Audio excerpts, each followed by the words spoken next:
Hello and what is up YouTube? My name is G3Iron and we just got news that the Necromancer Ascendency has dropped for us today. So we can go over all of the various 15, 16 different points of Ascendency options that we now have available to us if you are playing a Witch and choose to be a Necromancer. So I have yet to read any of these, so all of my reactions are going to be genuine and first time. So you have been fairly warned. Those of you that are new to the channel, of course, welcome. You can like, subscribe, and ding the bell for more discussions just like this one. And if at any point in time you'd like to leave us a comment or some feedback, you can do so down in the comments below.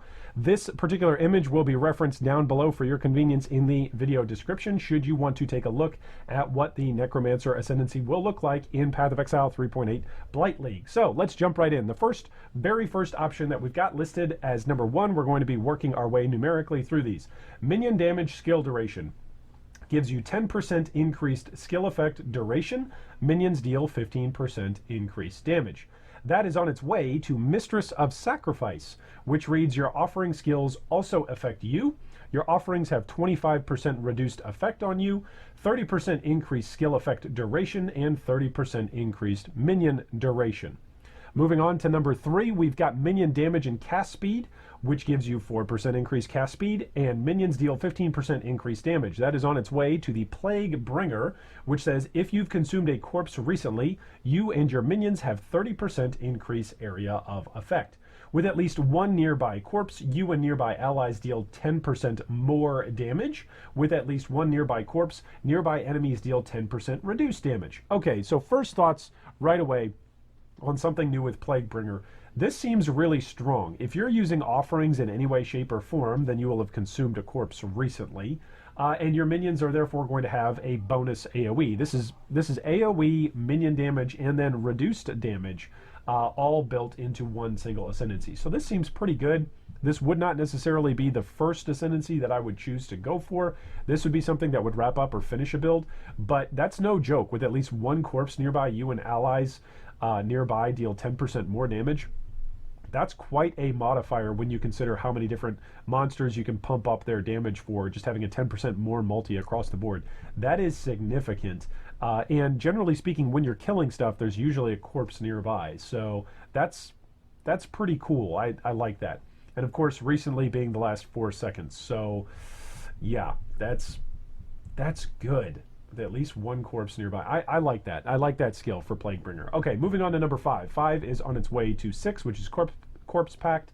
Minion damage and cast speed is number 5, so 4% increased cast speed again, and minions deal 15% increased damage, which leads us to Corpse Pact, which is 30% increased damage if you have consumed a corpse recently, 2% increased attack and cast speed for each corpse consumed recently, and enemies near corpses you spawned recently are chilled and shocked.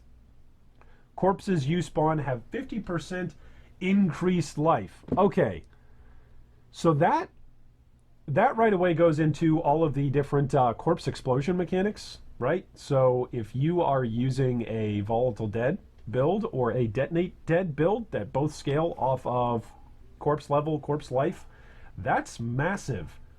That's really, really massive. So yeah, Corpse Pact along with Plague Bringer. It seems like maybe a Corpsomancer? Could you even say a Corpsemancer? Like, I don't even know. Maybe that like some kind of unholy pollutant wizard. Like, that's kind of the theme that we're going for here. That, yes, maybe you hang out with minions that you've reanimated, but this particular archetype also hangs out with just a lot of dead bodies that it hasn't necessarily reanimated yet and puts them to use. So that's pretty cool. I like that. That is 4 points worth of an Ascendancy right there. Points 3, 4, 5, and 6. So that's 2 labs that you would have to spend to get both of those particular buffs, the Plague Bringer and the Corpse Pact. Moving on to number 7, which is directly south. It's an option, it's a first tier option that you can get right away. It's minion damage and life. Minions have 10% increased maximum life, and minions deal 15% increased damage. Moving up to number 8, 7 leads to 8, Mindless Aggression. Minions have 30% increased movement speed. Minions deal 30% increased damage. Minions have 10% increased attack speed. Minions have 10% increased cast speed. That is the definition of mindless aggression. It's just moving fast, attacking fast, being fast. I like it. Mindless aggression leads into two different options. It leads into 9 and 10 or 11 and 12. So first off, 9 and 10 is simply minion damage and life. Minions have 10% increased maximum life. Minions deal 15% increased damage. Then Bone Barrier is number 10.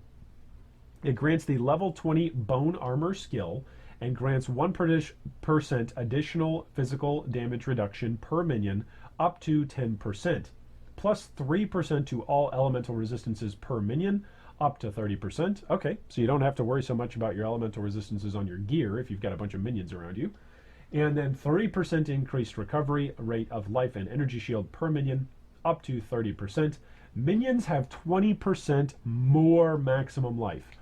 Okay, that could be huge if you're looking for any kind of build that scales minion life and in some sort of corresponding correlation to minion damage. That's a lot. Moving on to number 11, which again comes off of number 8, Mindless Aggression. Minions have 10% increased maximum life. Minions deal 15% increased damage and leads to Unnatural Strength, plus 2 to level of all Minion Gems. Ha! It's built into an Ascendency.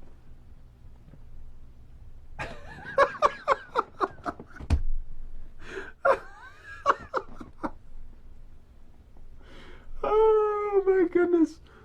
Oh, Chris Wilson, what are you doing? Okay, plus 2 to level of all minion skill gems.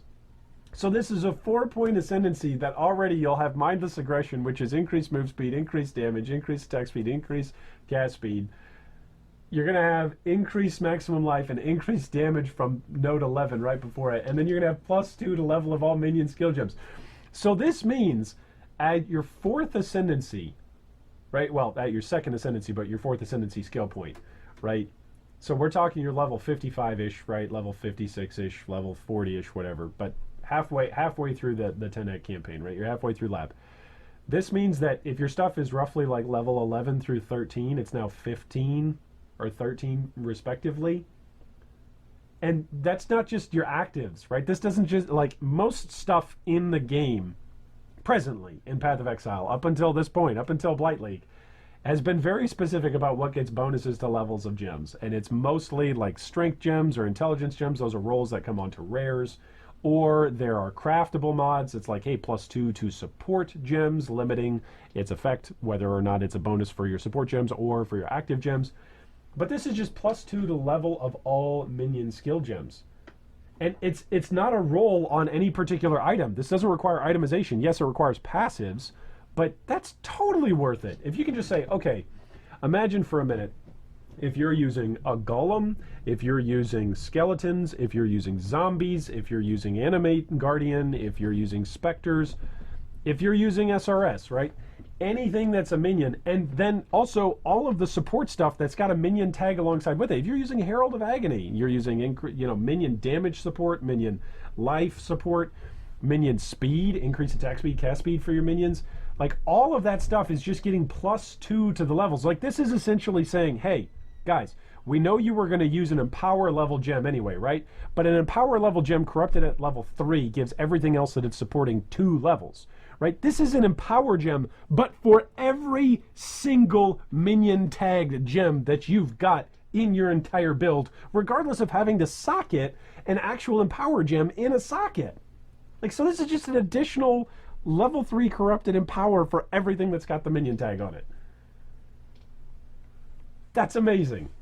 Yeah, Unnatural Strength. I'm taking that one. So it looks like regardless of whatever Necro builds I'm going to be playing in 3.8, I'm taking Mindless Aggression and I'm taking Unnatural Strength, and then we'll build out from there. Okay. 13 is also available right off of your first Ascendency. It's minion damage and mana, so 8% increased mana. Minions deal 15% increased damage. That leads to Essence Glutton, which is number 14. It's got 20% increased mana, and for each nearby corpse, you and nearby allies regenerate 0.2% of energy shield per second, up to 2% per second. For each nearby corpse, you and nearby allies regenerate 5 mana per second, up to 50 mana per second, and you regenerate 8% of energy shield over 2 seconds when you consume a corpse, and regenerate 8% of mana over 2 seconds when you consume a corpse. Okay, so this is interesting. It seems like Essence Glutton, and then what is it, 4, 5, and 6? Yeah, and then Plague Bringer and Corpse Pact.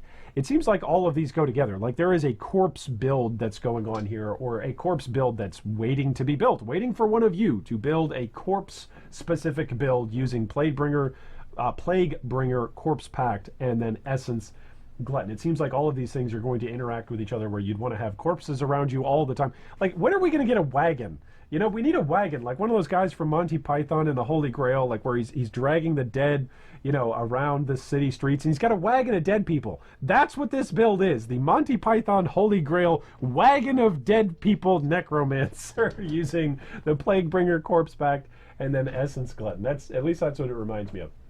Okay, number 15 is also available off of your first Ascendency, which is Minion Damage and Aura Effect. Minions deal 15% increased damage, 5% increase effect of non-curse auras from your skill, which leads to Commander of Darkness. Hey, there's a reused name. Auras from your skills grant 3% increased attack and cast speed to you and your allies. You and allies affected by auras from your skills deal 30% increased damage. You and allies affected by auras from your skills have 20% to elemental resistances. Okay, so there you go. That's fascinating. That is the new Necromancer Ascendancy. It's interesting. It seems like they're shoving in a new particular archetype, as it were. I would not be shocked if in the balance manifesto or in the patch notes they came out and said, hey, one of our, you know, archetypes that we were trying out for 3.8 was the Corpsemancer or the Monty Python Holy Grail Corpse Wagon build, which is hilarious. I'm feeling better. Anyway, this looks great. I'm loving it. What am I absolutely blown away by? It's Unnatural Strength. I'm taking that on anything that I'm playing with minions this league. Unless, of course, I'm not playing Necromancer, but then that's a whole other, you know, discussion. If I'm playing Necromancer and minions, there is zero reasons not to take 12 Unnatural Strength.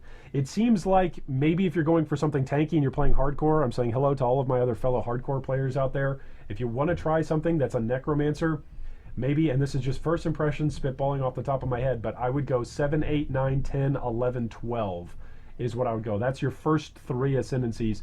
And then your final Ascendancies are going to be anywhere in between Mistress of Sacrifice for your offerings, depending on if you're using offerings, Commander of Darkness, because you're going to be using auras in order to get all your minions buffed. But it seems like that stable, steady, old version of hoarding minions is still there, but we now have Unnatural Strength with +2 to level of all minion skill gems. So that is mind-boggling and exciting. Drop us a comment down below with what you're excited about for the Necromancer. And as always, I hope that this league, Path of Exile Blight League, is a league where a Mirror of Calandra drops for you. Necromancer, Unnatural Strength, +2. Let's go. Thanks for watching that video. If you'd like more information on any of our discussion points today, you can see them down below in the video description. If you'd also like to join our Discord or support our Patreon, you can do so with the links down below. Thanks again, and big shout out to all of our Patreon supporters.